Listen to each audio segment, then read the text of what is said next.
Hanzi Bruno akazodima streets angori busy. Kwandina ndisipo here ndadzoka handiri kuziva kuti ndandisipo here. Saitonge usiri kuziva kuti mama waBruno wanga wasipoka iwe. Asi wanga usingandioni. Wauchida kuti adii security yake isipo. Security yanga iri kwatira. Plus Bruno kana ndichimufarira handifaniri kuzobva ndatomuti skata continue waya. Remember ane business. Right, zviri kufamba sei mastreets. Paradzaiwa uya tinaidzirwa uya. Baba Kaza, how are you my beautiful sister? Tinaidzirwa uya. Talk English, I don't hear you in South Africa. I don't know, me no English. English small. Hanzi ndafara kukuona uchijaivha nehama dzangu dzekubulawayo. Mina vele I'm from kwabulawayo ka. I'm Blawarian by mentality. I'm from kwabulawayo ka. Inini vele avangani vami vazhinji vachona ngawa kwabulawayo. Ndo vanhu vandinogona kuklika now. I feel like ndikaita my friends no, I'm not trying to be rude or disrespectful, but I'm just telling you facts zvangu. Muupenyu hwangu ndakaona kuti ndikatamba nationalland seni tinekakuita makuhwa katinoita so nekakuitirana jealous so nekakungogairana, but kana ndiri kumatebeleland I want to feel safe because I feel like kumatebeleland jealous ameno vamwe vanonditiririko variko mafriends vanoitirana, but inini kubvira ndiri kuSouth Africa mafriends angu vana Sicelo vana Gugu vana Melo yaingove matebeleland, of which nanhasi we are still friends. Since kunana 2007, 8, 9 hatina umboitirana godo, but ndine munyama wokuti ndikangotirayo shonaland makaona madrama emakora ekwana Babura. Saka mina and Tebeleland aiwa, that's why ndichizoti kaskala sokubhocha then ndichirepresent. Kushonaland I'm not like with friendship unless if it's men, but if it's woman makuwa hapana chinhu chandakavenga. Indoda makuwa angu epanapa ekuti ndouya ndichitinhadzirwe ndichirwisanisa zvangu vanhu vachitemana. Ndakagara kukicheni kwangu vana vangu as long as vana vangu vachifara isi ndogara ndichitongokuudza iti loyalty yangu inotongoenda. Mwana wangu Kaili mwana wangu Kaili handi muri kuona vana vangu vari kufara vangu vasingandioni. Vanombozera kuti mai vanenge vachiparadza vanhu paindaneti. Havatombozvizivika kuti mai vanenge vachinzi nevanhu mai vane maaudio. Hanzi zitsamba mariona here mamilo? Zitsamba ndariona. Kamuchacha samai vaBruno vanyowani vakatora mwana wavo wakada kuabuse wakada kumupa stress. Samai vaBruno Hanzi, that's why I support you nasakile wangu. Thank you. Ndasvika kumba ndakageza. But ndakaneta. Inini ndoda kuadresa nyaya yezitsamba riya but nhasi handisi kutuka. Ndoda kuiadresa mune zvandiri kuda kuiadresa. Kamuchacha. Usati kaiwewe mwanangu kumwana wangu ini wandanaye wakaramba iwewe. Ukati ndakumubuka. Usanyepe kuti mwana wangu akakurwisanisa na prophetess. Because humbowo wekuti prophetess wakabukirei wakataura iwe ukati prophetess vakundibhowa pakuti tiri kuita chidhiri chebusiness tese, but iwo prophetess havasi kuzozangana neni pakati pamabhiru, pamari yepei dzevanhu, pamari yekubhadhara rendi, pamari yekuhodha zvinhu zvinenge zvichidiwa, pamari yemanyufomu. Mama fotata anongosvozviningirikenera. Ina handitauri zvekunyepa. Ndineniwo ndine violence. Izvezvi ndauya kuzotinha dzoro. Kune nyaya yedhodho, kune nyaya yemwana wangu dzinyaya dzese idzi. Asi kuti munhu chishayawo zvelife hamu. Kana tichida tine maedio, kune mumwe ane maedio kunze kwedu izvi. Because zvamai manje kuTikTok uko takachallenjewa tikanza muyi kunoku hatikudei munotivhiringidza. Toenda ikoko tonoisira maedio kuTikTok. Saka guys, Let's go tadelanga munhu wese ku TikTok. Tonoanalyze nyaya yedu. Pane nyaya yeDhodho.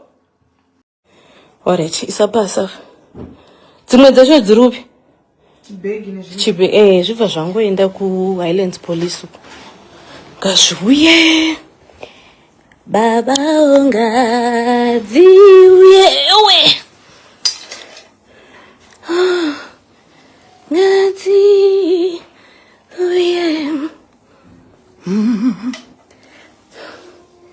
Uni mosot. Mire.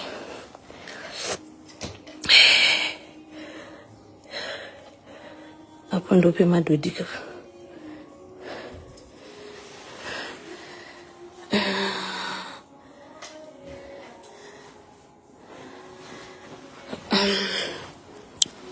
No way. 1.6. You guys, I think muna dziseri kana kuti hanzi nanori ndichimira ndakumira ndazvenzwa nini chiri kuitika. Pane zvimwe zvandambowanawo kufoni kwangu zvemagost. Hatori sister yaPatricia reyo. Yeah. Makazvarwa muri tumba menyu handiti? Yeah, tingori tu. Chichiri kunetsa because ndambopuhwa nyaya dzimwe nemagosti. Ndatoa nemadays actually. Ndokumbirawo kamunhu ane foni iri kunhingirikira aise pamute. Handitoziviwo zviri kuitika. I don't know. Handitoziviwo. Cause inini patiwo ari kutondithreatena kufoni yangu, ari kutothreatena life yangu. Ndikamubvunza kuti inyaya yei, I don't know also. And inini I can't keep on living a life of being threatened and then I keep quiet. Threatena achiti chi? Because they ukafa, hey, I hate you. Inyaya yei, I don't know.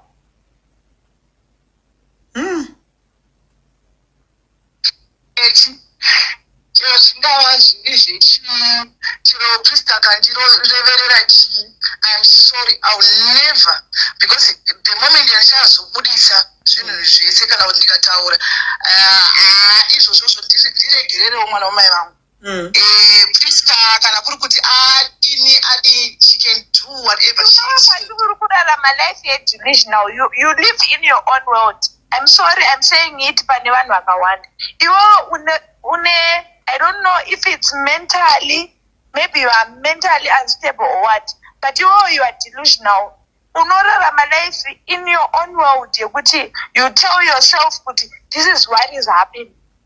And then once you tell yourself, this is happening, you attack everyone that you feel like, I don't threaten a life. But this is what I will tell you, my sister. Not bad.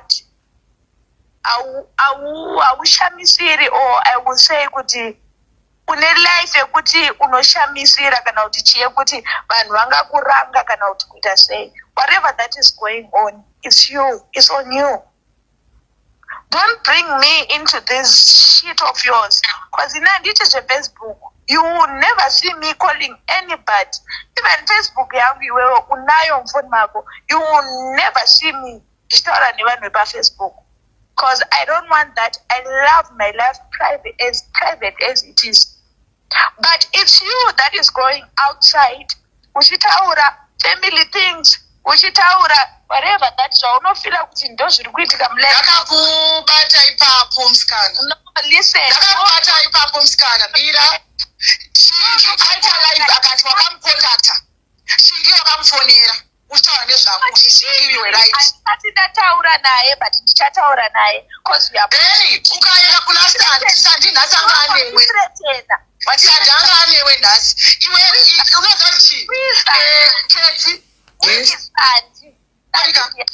Uyu msikana uyu. Sandi.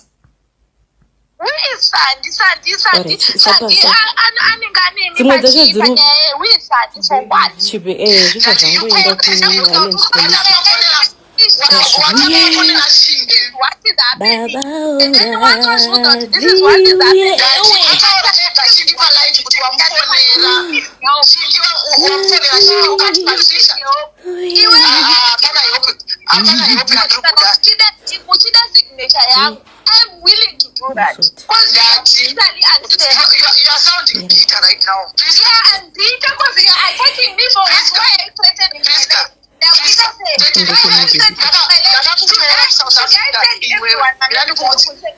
Why are you threatening me? Wakadzingwa kumba kushavani Ndakadzingwa nani? with my mom. Don't lie. Yes. Solution now. What is even though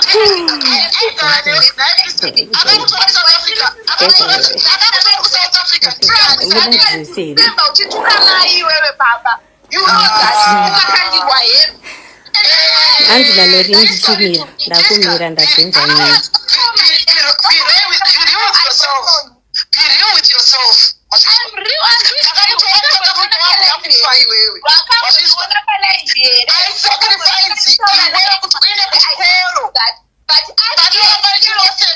Patricia, I sacrifice for you. For who? In the first time when the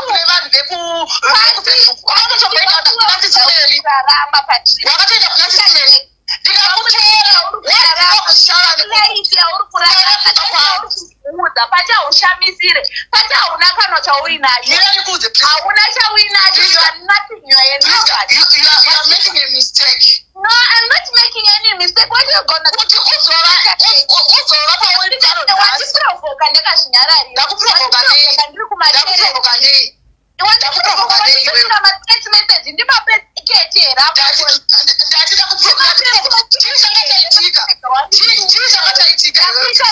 I don't know none of it. I say, even the pop in this You went to Shingi.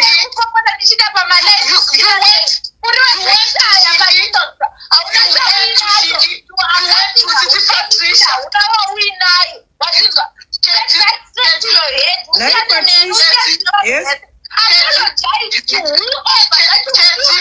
Patricia, You know what she did? how did we get here?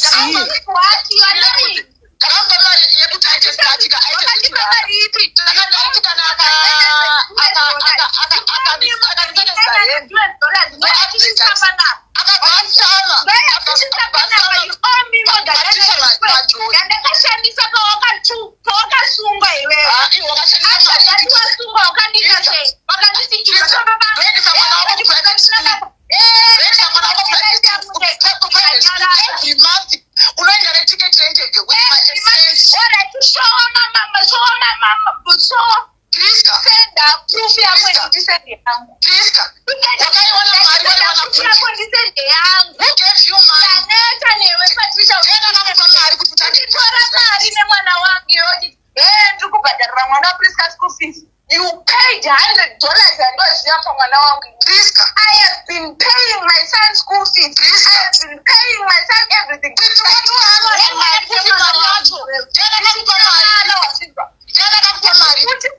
No, but no.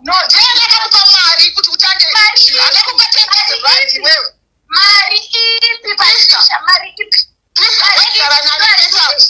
Unataura zvinhu zvaunofunga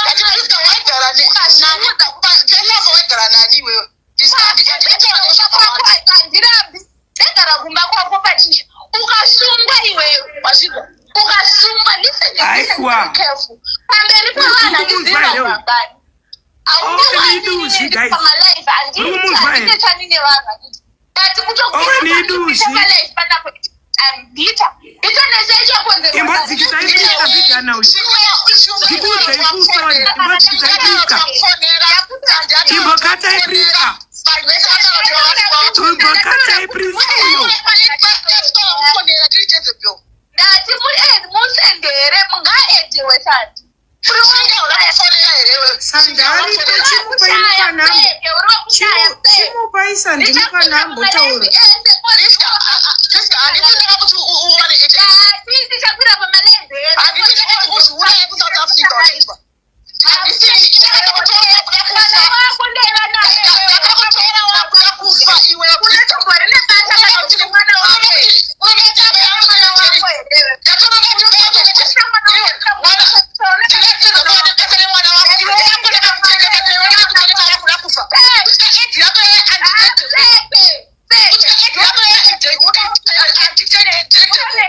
You own Harare, you own Zimbabwe, you are nothing.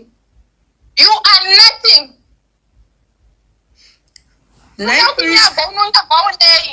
Priska. No, handitauri misiketi makama ndiona kuma life here. Handitauri munhu I mean my own business. I mean my own business. I do my life. Cause handidi. Pane imwe mai so.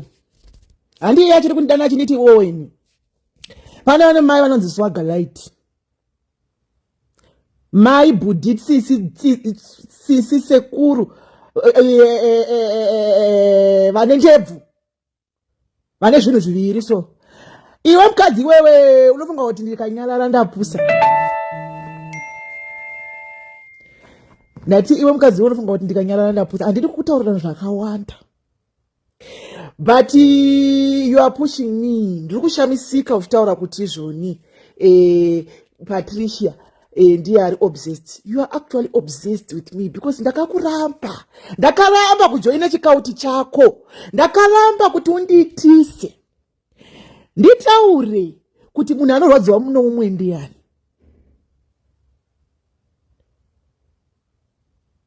Hanzi family yedu yakunzi Dodi family. Ndika ndikuudze inonza nemeli zvomuya. Ndikakuudza kuti pamakationa tichienda kuDubai paya. Nepa aigara chiuya kumba kwangu kwaSpindle Park uko. Ndanga ndatovomba kwake. Kumba kwake ndakagumisa kugara 2 years back. Ndabva kumba kwake ndakabva mune zvakanaka. Tichitoshanyirana, tichoenda kuna Dubai, tichoenda kuzvinhu zvese, tichoenda kunzvimbo. Achingone madhodha angu chete. Akangochengeta madhodhi angu zvekuti paaiuya kumba kwangu tienda kuna Dubai nepataenda kuzvose zvataita aidi kungotaura kuti kune madhodhi kumba kwangu.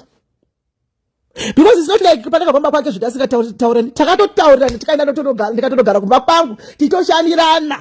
Still ndiri kumba kwangu. Tichoenda kumba kwake timboona mamuvi. Todzoka uya kumba kwangu toona mamuvi. Otonditeera pane chinda ndikaenda kuDubai. Oda kuuya kuDubai tichita trip angu nemafriends. Pesa pakanyarara achingone dhodhi rangu chete. Achingove nesvina rangu, achingori nedhodhi rangu, achingori nezvinhu zvangu chete. Nokuti it's not like tanga tisingawirirani kapanda kabamba kwake. Ndiye the first person aitozaomba mangu kwaSpindle Park wandaigara.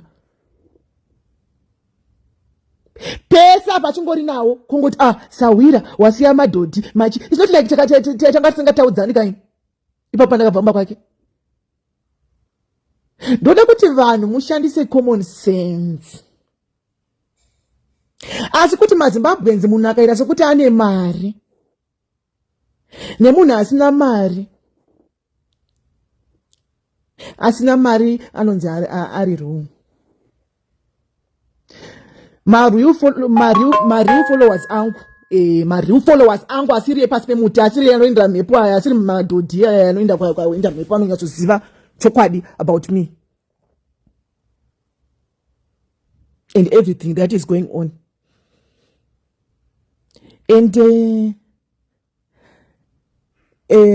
mukadzi uya mukadzi rume sekuru Buditanya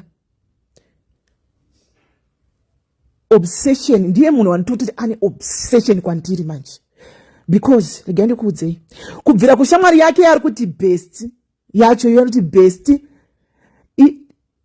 I introduced her, my sister, atakaenda navo kuDubai, to that witch.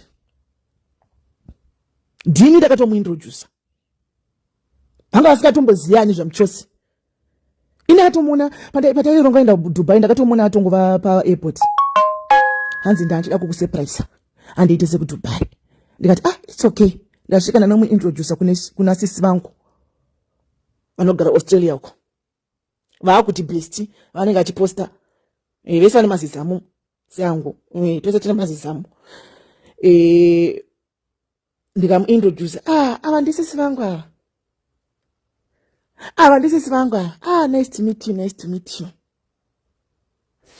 then akutosvika akutondibhedhi mauta kuna sisi vangu ivavo ndasiya gare ndaita mbinga yangu indirilakire mbinga vanhu vanondida indodiwa nembinga singameti gare ndichazoverenga macomments because anondidistract gare ndamuintroduce kune mbinga yangu yekumasvingo ndovonga vese maiona mbinga yangu pano vane maloji kumasvingo vane maloji kwese kuSouth Africa iyoyo imbinga isingatomboiti ndamuintroduce zvakare kwende ini ndiri benzika inini pakuti ndovonga kuda nosaka achizonzi ndiri dofo vanhu vamwari usati inini handisi munhu ane mwoyo wakaipa ukapinda muupenyu hwangu ndiri very excited kutoti ndisina basa nazvo handiomeri kuti kwanzi wazivani kana kuti wakonectwa nanhingi kana ndizvanditongori ndizvandiri but handidzidzi I deserve everything that is coming. Ndamuintroduce kune mbinga yangu yekumasvingo mese maiona ende mbinga yendida zingamboiti iyoyo mbinga iyaiya atikonanisa nembinga iyi akaenda kuna Tatelicious akasvika anotaura akati akaenda neghosts akataura zvinhu zvisingaite zvikanzi ndiPatricia ataura iye ava tekiteki nembinga yayo but chinonetsa mukadzi uyu imbinga but chinondishamisa chinozondishamisa ndechekuti ari mbinga kudaro what's a problem zvese zvandangoita everything chandangoita anotongochida but ane zvese ndaona mbinga anokonanisa nembinga yangu apa pandikutaura nezvembinga ka kuvarombo chaiko futi pane hama yangu yandakatotorawo yadzingwawo kwayanga iri munoiziva yese tikauya tikaitsira gofund pano ndikaibetsera ichi tikasadza nesoutu kumba kwayo kwaigara uko ndikagara nayo tichitogara nayo ndichimupa mabasa taenda kuzvikoro ndinoplaya movie yangu ndinoita matozi angu ndinoita zvese ndichienda naye ndichiti ndikaona mari ndomupa mari ndoita sei ndichitoti you know what anga akampumba ndikati aiwa ndokubatsira zvadii paya the next day ndanga ndamutuma hama yangu iyoyo ndandaituma kunonzi chi kunoita errand haana kudzoka kuerrand kuya ndakuti kwama yangu yanonoka ndatova worried because anga achitoenda through a lot ndatova worried kuti kona mama yangu haina kudzoka iri kupi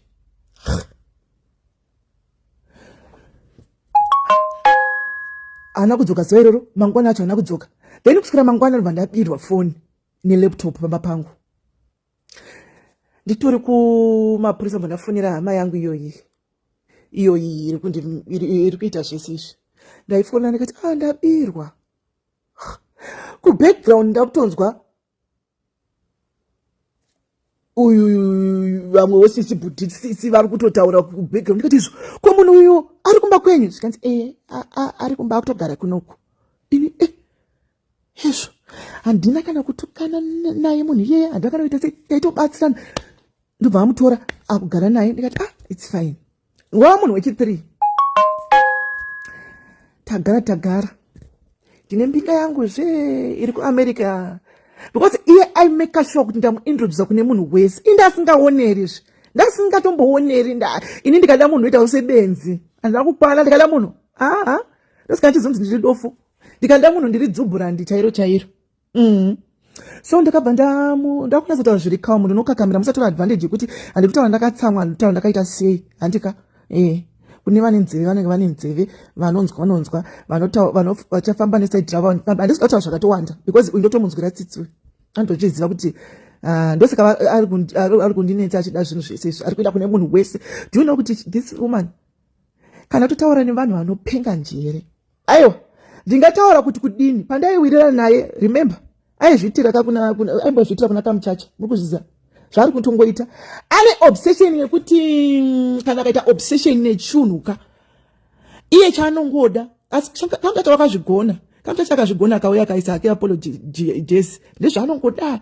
Saka ipapa papese apa kuzvidza sekuti akatanga achiuya neghost akaona kuti zveghost ndamublue ticker ike zvino akuuya neyeke. So zvese anga achiita kuprovoka ombosungisa Sandi aida kuti ndiprovokeke munhu waida hasi Sandi ndobva adropa macharges ininiwo ndinokutsamwa ukuona kuti Sandi ari musituation yakadaro bva ndatanga kutuka maprisa paya because ndaitoona zvipamberi pangu ndikati this is so wrong zviri kuitika panapa. Ndikati I can't let Sandi go. Izvo kana ndafalla into trip munhu anga achidiwa hasi Sandi munhu aidiwa ndini ini kana mbozvionera zvekuti ndindaidiwa because vanhu mashamwari angu vaiziva kuti ndine hasha. Saka nyaya dzose dzakawandisa but ndichangoita bits and pieces.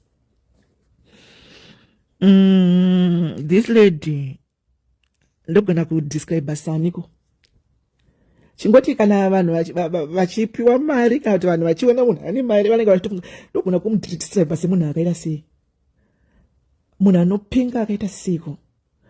I don't think she's okay.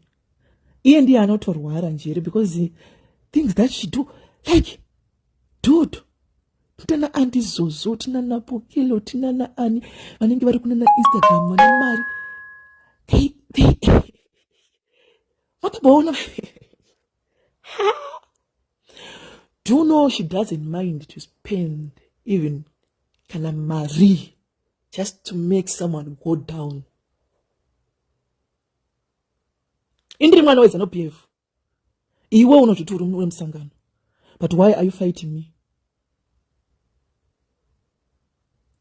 And you have so much damaging. Hapana munhu anoda musangano wezano PF anoita zvaunoita iwewe. You are a lunatic. Unoenda kuma office, unoenda kopi, uchitaura zvinhu zvisingaiti zvenhema. To the extent yekuti unotaura iwe ndio unonzi no believe in your own life. Unenge pekutanga ndiye tofunga. Plus futhi iwewe kuti ndikuzive iwe munhu iwewe ka. Hana kukutsvaka ke iwewe. Wakatofanira muroora wangu wokunotoni. Ukandipewe namba yaPatricia. Pane munhu anoda kushotesa. Inini chitomuone ndaitofunga zvesho kuti maybe anotoshanda zvesho ndikati my way zvesho maybe anotoshanda ikoko zvaitaura ndini PA wemukuru wenyika. Ndini PA wemukuru wenyika, ndini pakaitwa bhombo kubulawayo, ndini ndakatoisa president pamafudzi. Ndikati yuwi, sisi vakapenga. Sisi ndio vane yese. Rega ndikuudze musikana iwewe. One usafa. Ndimi vanhu vakaipa munochoresa musangano imimi. Moda kuya muchichidzira pano pamasocial media. Ini ndiri mwana wemusangano. Ini ndinosapota president Emmerson Mnangagwa. Kubva ndichiri kuzvishamani. Iwewe ndipo wakatondizivirawo futi iwewe. Zvose zvauri kuita izvi marabishi wazvizwa. Ndimi munhu munochoresa musangano. President vakati leave no men behind. Makaona ndichibatsira Sandi paipai. Sandi hapana munhu asingamuziva aita zvaita. Pananga pinda mulife mangu make zvaindira neprogram yendaita akatanga kuchinja kuita. Mukamutongonyora futi. Mukamutongonyora, muchimuthreatena, muchimusungisa. Wazodai sena Patricia. Izvozvo zvakugara mutangwena nekuda kwenyu. Saka mugoti muri vanhu vakanaka pakuita sei akugara mutangwena nekuda kwenyu because manga musingadi kuti ndimubatsire ndikasiya. I left Sandi. Mukaita kuti munokumuda mukadzokera mabasa munomuda. Muri kumuona zvaari kuita. Muri kuona mararamiro ari kuita. It's because of you, damn shit. Don't come and play innocent iwe mukadzi wewe. Mukadzi rume iwewe. Maiuya muchitreke na Sandi panapa. Mukasika kumusungisa panenge zoenda kuchikurubhi ndakumudefenda. mukatora video mukati Patricia anga disrespect mapurisa but imaita zvinhu kundiprovoka police station. Who do you think you are, iwewe?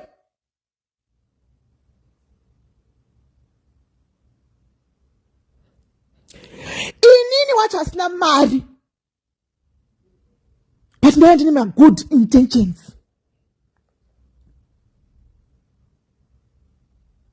Zvese zvakazosvika kumesi yese iyi ina Sandra zvokuti I felt sorry chakati uchinyorera Dr. Nematskwanda angaita kukuthreatena kukuuraya kupi. Saka inini I have to defend Sandra because ndakaona Sandra ainyeperwa ende tini vanhu vose vari kumuona kuti ndiri kufamba naye. Waingoda kuti ungoenda kumadhaka angoenda mumadhaka ukasvika ukacreata zvese chaos iyi just because une mwoyo wa Satan diablos uri murume pauri. You are a Satan.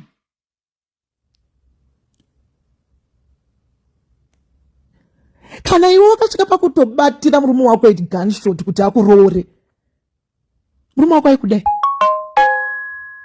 Aikuda murume wako iwe? Ndizvitaure ndinazvo zvese zvababa vako zvemurume wauri kudanana naye ane uyu ane zita remumvura imhuka yemumvura inoruma. Ndizvitaure here zvemurume zvevana vemurume vaukauraya pavakatsikwa nemota? Unozviziva? Handi unozviziva kuti ndinazvo zvinhu zvese? Usida kunditokonya wazvinzwa iwewe? Waguta kunyarwa. Mbinga yangu yekuAmerica, I introduced you to you. We were so close. Wakatora ukandibhaut bed mouth iwewe. YekuAustralia wakatora, vekumasvingo ukatora, varombo vacho uchitora. Pandakasungwa ndichisungirwa Sandi.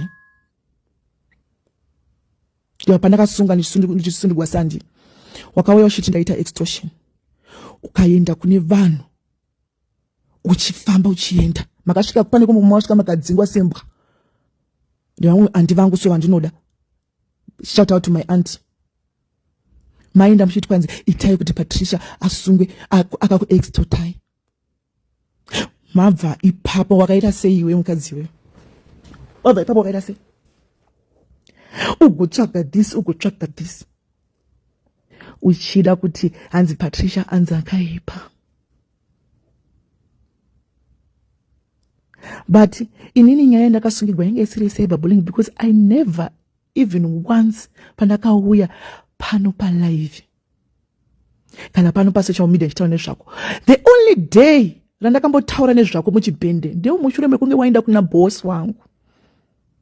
Makavaenda muchiona chita ma-affiliate panapa batsira vanhu chita sei? Vaenda kuna boss wangu kugeza, kupfeka dress, kuenda kuna boss wangu zvanzi kwanzi, hey Patricia ari kuabhisa, musashandisa Patricia, musaita sei, musadi. That's how evil and cruel you are. What do you really want? Ndakabva wani kushabhani kumakudo. Yes, munhu wese ana mavambo, munhu wese ana magumo. Ndakabva kuzvishavani kwandaiva kumakudo. Hapana munhu asingandioni, hapana munhu anga asingandioni manini nditoga mapikicha makudo ndichinzi semazamu. Ndakataurwa zvese. Of course ndizvo zvaitika guys. Mukataza mapicture angu kune page rangu rakambonyekwa rere, unomaziva mane mapicture ekushabhani. Ndaitambura ini, ndaitambura zvisingaiti. Mukanditi ndiuye futi kuHarare, ndimakati ndiuye kuHarare. Ngauya hangu kuHarare kuya. Ndasvika kuHarare ndaonekawo nemhuri nerudo. Ikati Patricia, takukutora like our own. We want to groom you. Siya zvinhu zvekushandiswa. Leave. Uri mutori mai vane mwana. Unosvika rini uchipemba? Unosvika rini uchiti hey, mari yekudai. Leave it. And what did I do? I start my own company. Patricia Mupeti Debt Collectors. Paipa itaita furu tichibatsira vanhu vakabirwa nakabata uyaiti kubatsirei uyaiti kubatsirei timisa mazizamu vanhu vakabirwa uyaiti kubatsirei nemeshem I was doing it for free ka but ndaitovabatsira vanhu vachitowana mari dzavo but ndikaona kuti chinhu chandinokwanisa itori pane chipo changu chekuti even munhu ane 10 years ndogona kubatsira kuti munhu adzose mari yake. So what should I do? Vanotida vepano pasocial media ndo vakati Patricia, why can't you open your own company? Tikutrust zvinhu zvine track. Why can't you open Patricia Mupeti? Ndimi makatondipa zita. I have true followers angu. Ndimi vanhu vanoroot for me. They give me the name. Ndikati ndakunzi Patricia Mupeti Debt Collectors. Company yangu yava ne almost 1 year 6 months, 1 year 7 months. But with the grace of God, with the grace of Almighty, I'm able to employ accountants in my company. Lawyers,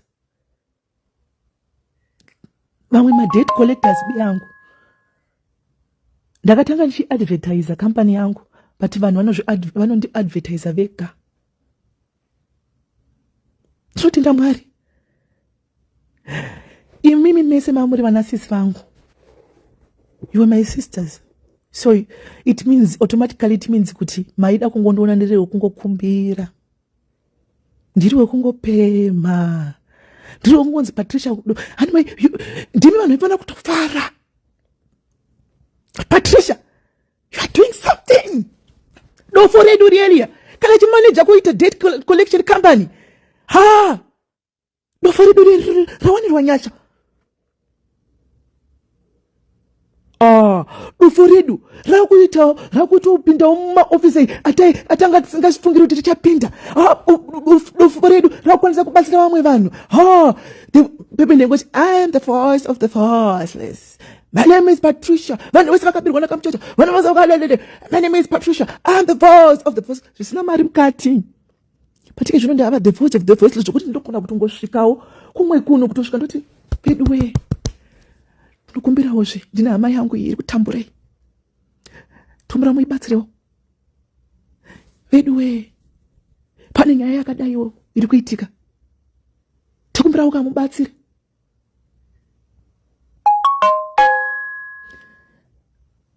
I can able to do that now. So what's your problem? Zvekuti iwe mukadzi ungageza. Ukutopfeka dress rinodhura. Ukutoenda kuma office kokoi. I'm here. Do you know this Patricia Jack? So this Patricia Jack, don't work with her. She's not nice. She is bigger than this. Indakanzwa ndakufunirwa na boss kuti there's this woman auya pano, wife to the MP, ari kutaura zvakawanda. I was in shock, like Mama Rasta's voice. I was in shock. I was like, wow, this guy Rome is a bomb class tag. Then I went to a wall. And then I checked ndikatoona shushu antorina ne picture na boss wangu. Saka atoenda.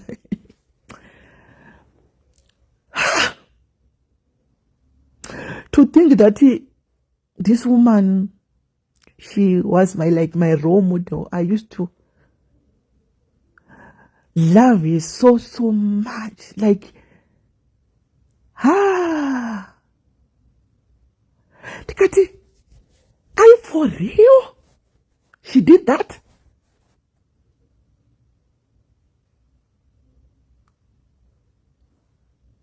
Saka ndobvunza ndeni ari kuronda munhu tsimba.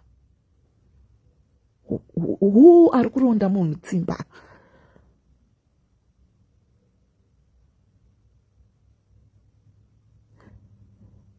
You are going to the extent yokuti unokonanisa nemwana wamai vangu iwewe.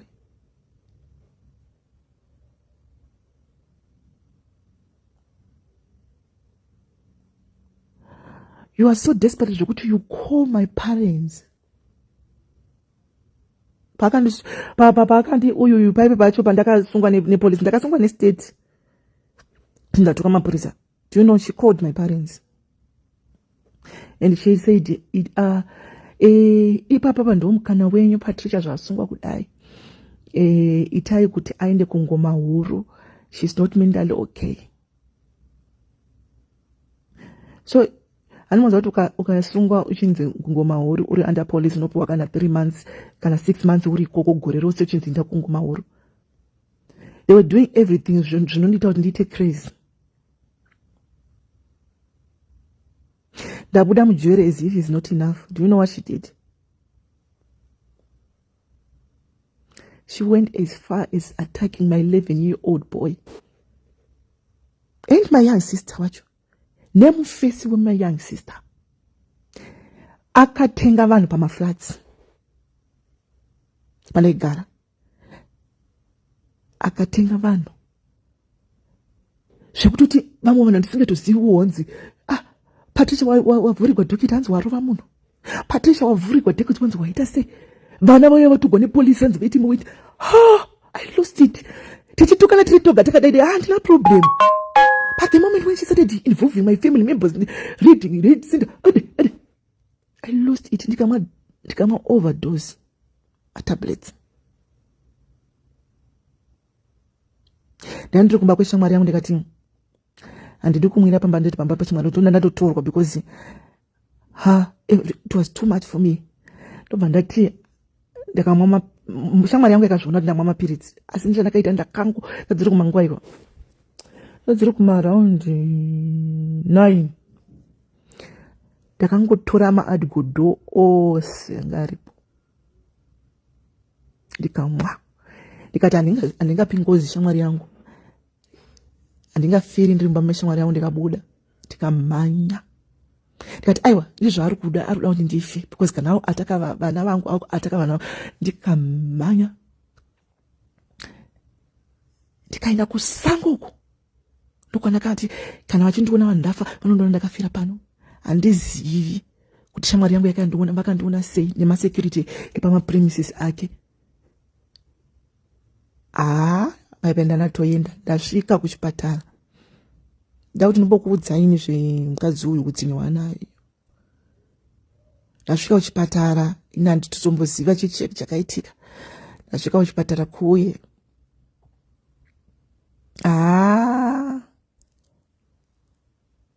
chandinoziva ndakaona light mumasi wangu nemurume akakamira akapfeka zvichena nevamwe vanga vakamupoteredza 4 but vamwe vose vanga vakatsamwa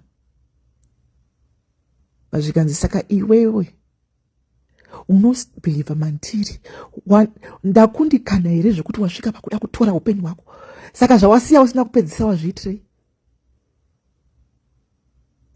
He was so angry ndaitosvura masi wangu. He was so very angry.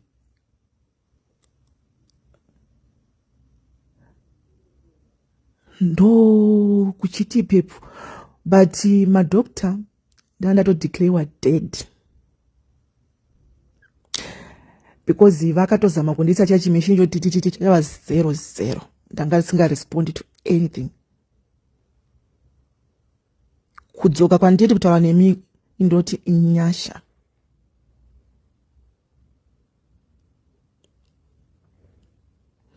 Inyasha dzedenga kuti nditaure nemi zvandiri papa.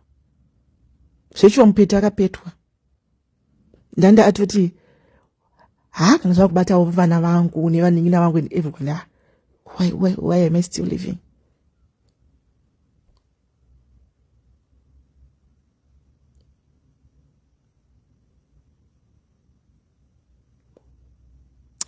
As if it's not enough, anga atotuma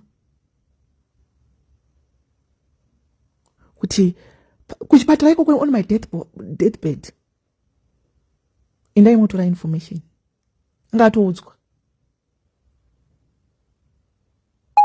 kuti Patricia ari muchipatara. Tora foni yangu. Anyway, nyaya iyoyo hayo ichiri kukoti.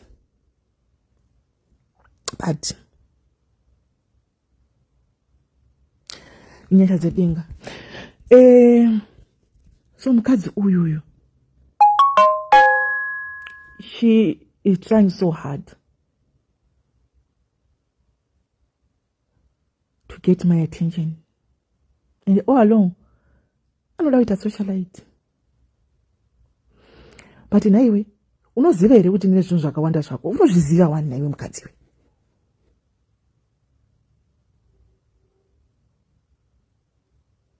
Unga usingati murume wako anoda kukukwira kumukosho. Nokuti iwe uri kumanyuwa. Ukatoti vanhu vakawanda mugovernment ingochani. Nongochana nawo. Chero zirume iroro rauri kushandisa.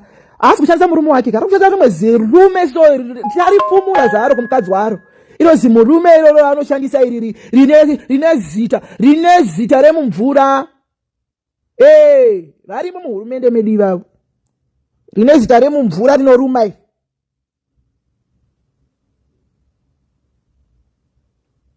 Yo ari kushandisa murume wake ana power yakadaro.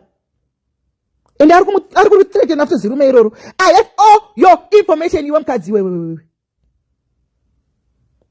You are going too far. Ende vanhu ndivona dzinodhonza. Uzauti ndozati mimi makandimavakirawo mwanenge wakanimakirawo zvimwe zvokuti kudake family mwanenge wakanimakira zvokuti zvonzi kwai dhodhi. Chimubvunzai kuti kana pane dhodhi paakabva kumba kwake pacho 2 years ago manga musina kuirana here hamuna kutomboenda neminisa kuDubai. Wanga usingauyi kumba kwangu ndichitokubikira. Wanga usingatoenda kuyi kumba kwangu ndichitokubikira here. Wanga usingabvi kumba kwangu iwe. Saka nedhodhi rangu riri waidi kuuya naro dhodhi rangu. Ozotaura nhasi. Wakazama kuvhura ghost. Kubva paukandifremera paipai kundisungwe. Zvandakazoriita manje. Rakauyisa mabogus lawyer kairi. Rakauyisa mabogus lawyer. Ndobva zvanzi kwanzi. Hanzi abva kustate. Ndikati mwana wangu abva kustate achiti chii? Chikanzi wataura ndikati mama vanhu vanoziziva kuti ina ndina president wangu president Emerson Mnangagwa. Even vanhu vakawanda vamwe vakatovenga ZANU-PF vakawanda vanotofarira ZANU-PF because of Patricia. I love my party. Even ndisina chinhu. Ndichiri kuzvishamana uku. Pane umwe musocialite wamaiona aiposta zvemusangano iri kunze kwangu inini. With pride. Ndikati inini muri kuti ndaita sei? Mhosva yangu chaicha ndiye. Vanga vasina mhosva yekundipaka vana. I didn't have. Ndikati umatinda dini. Matinda di. Iwo uri chii kumusangano iwewe? Uri chii? Wanga usinganyepiri vanhu uchiblackmail vanhu uchiti unoshanda kwa president uko. Ukatonyepera president vacho futi iwewe. Hey ndininganga. Ndati iwewe. Don't. Zvinhu zvako zvaunoti kuti dhodho zvitiri second zvaunenge uchiita waisira madhodhi yako kana unoita sei masimo wanzwa iwe ndokupedza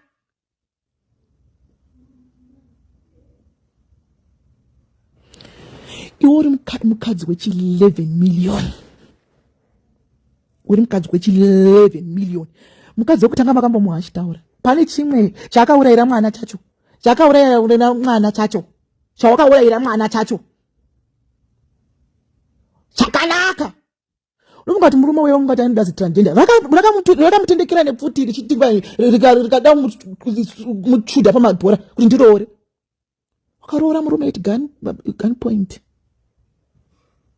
because you are so stupid uri dhodhi newe unototaura kuti zvangu zvimasmall izvi zvimasmall zvauri kutaura zvenhema futi dzako ndikadzitsiyata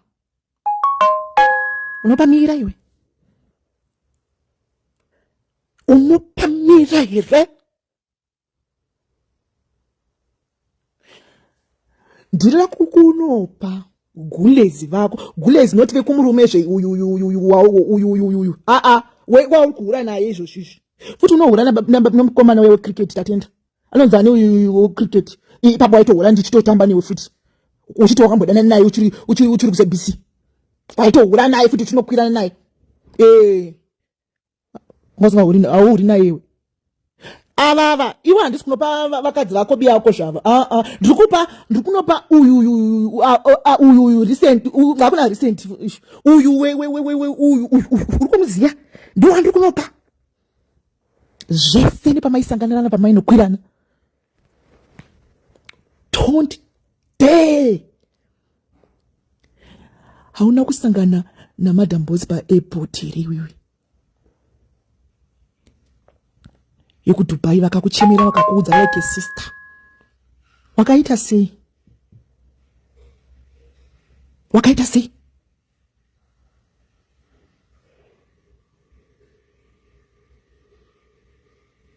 vakakuudza zvinhu zvese vafunga kuti you are a nice person. What did you do?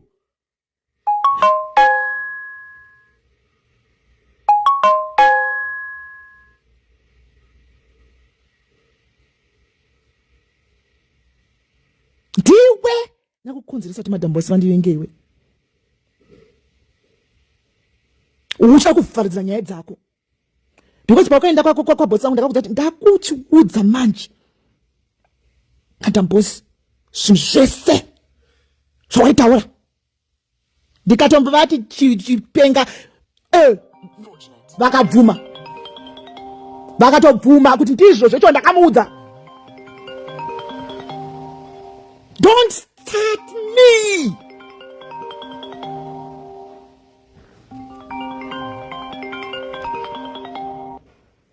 Hello?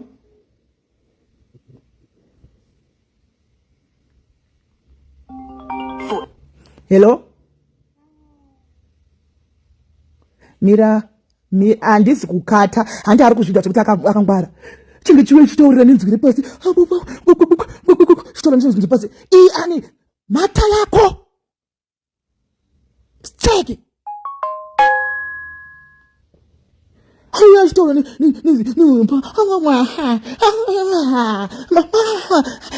skana hachi iwe ndo diablo satan nyoti kamanje wewe.